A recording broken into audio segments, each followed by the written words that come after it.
What's up, guys? Today, let's answer one of the most asked questions I've gotten about this car recently. But before we do that, let's go for a quick drive.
All right, guys, now before we are able to answer this question, we're gonna need to grab a couple of boxes. Now it's these two right here, this massive box and this smaller box. Now, if you've been following for a while, you already know what's in these boxes, but I'm gonna pull them down real quick. We're gonna pull the stuff out and explain what we're doing with them.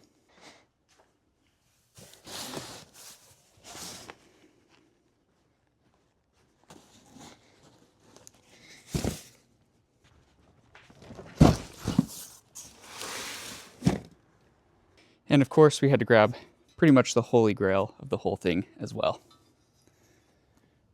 Those of you that have been following for a while know exactly what's in these boxes. This is the full ZZP S257 kit for this car, so I can make 500, 600 horsepower. The question that I've been getting most asked is why I haven't put this on yet. Now, let me explain a little bit. To explain my reasoning why I haven't installed the S257 turbo kit yet, we have to pop the hood and talk about what's done to the car. So under the hood, we have a fully built ZZP race block. Ported head, cams, lifters, rods, pistons, bearing, like literally everything done to this car.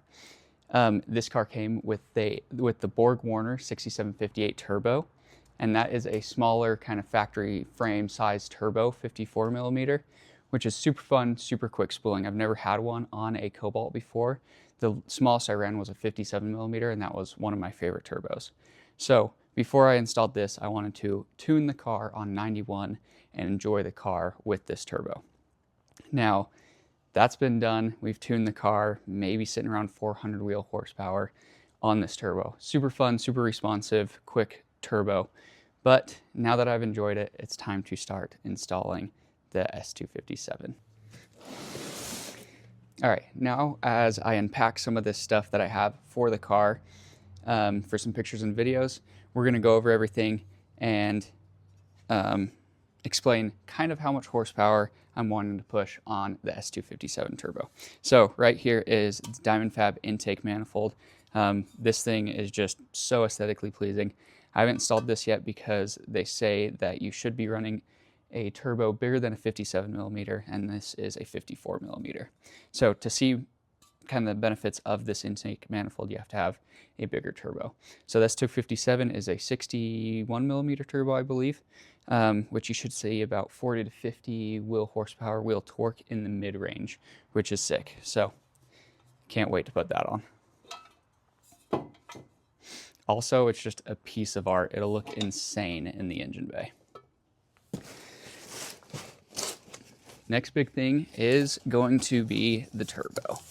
Now, this is a borgwarner S257 turbo, and it is massive compared to any other turbo I've ran.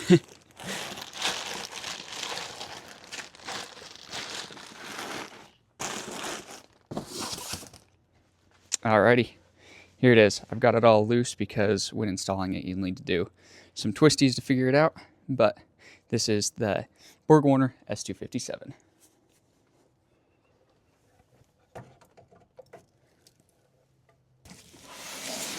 Now let's pull over the big box. This is everything to be able to mount up this kit to the car. So we got our big blow-off valve. This will sit over here. We went with black just to match everything. I'm going to black out the engine bay. We have kind of all the gaskets, oil lines. This is the boost controller and wiring. This is the tial wastegate. This is an external wastegate. I've never ran an external wastegate before, so that is something I am pumped about. It's gonna sound insane. Here is the new exhaust manifold. Wastegate sits here, dumps out the bottom, or I could dump it out the top. Most likely it'll be out the bottom. I kind of like that look better. Just kind of cleaner, sleeper. So this is the wastegate tube that they have for it. Like I said, maybe just for fun, I'll take the hood off and run this out the hood just to see what it looks like, but that'll be later. Here is the massive new downpipe that will be going on the car.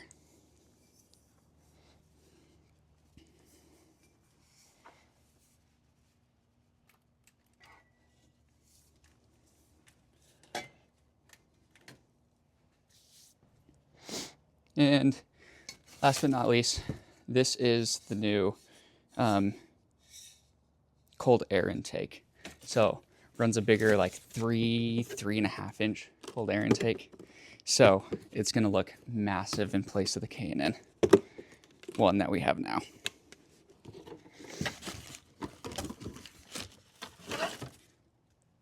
There it is.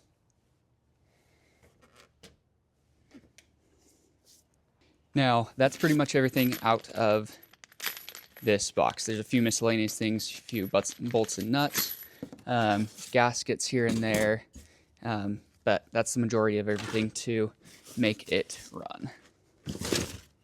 Now that I have everything out and set up, let's talk about power goals.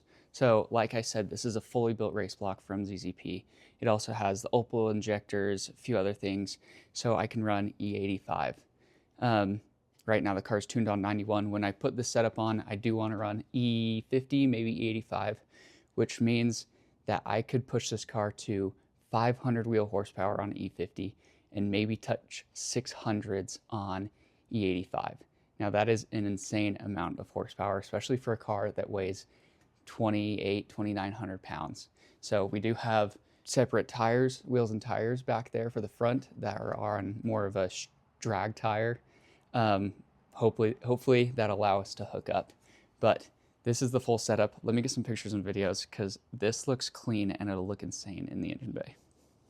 Now, to be able to run all of this on the car, there's going to be a little bit of fabrication that we need to do to fit everything in here. So obviously blow-off valve, we're going to have to get that welded on right here, the flange. So the blow-off valve will sit here. With this, there's a little bit of wiring that you have to extend and move around because it tucks all of the wiring that sits on top of the intake manifold and it changes it so it sits underneath. So that'll just give it a cleaner engine bay look up top. So a little bit of wiring here, a little bit of welding here, and for the most part, that's pretty much it. So this is pretty much a bolt-on kit if you get the charge pipe from ZZP that already has the blow-off valve flange welded on. To end off the video here, I am going to leave the full mod list down below in the description. I want you guys to go look it over and then make your guesses below what it'll make on 91, what it'll make on E50, and then what it'll make on E85. I think I'm gonna have it tuned on all three just so I can have options, but probably will mostly run it on like E50 so I can hit like maybe that 500 wheel horsepower range.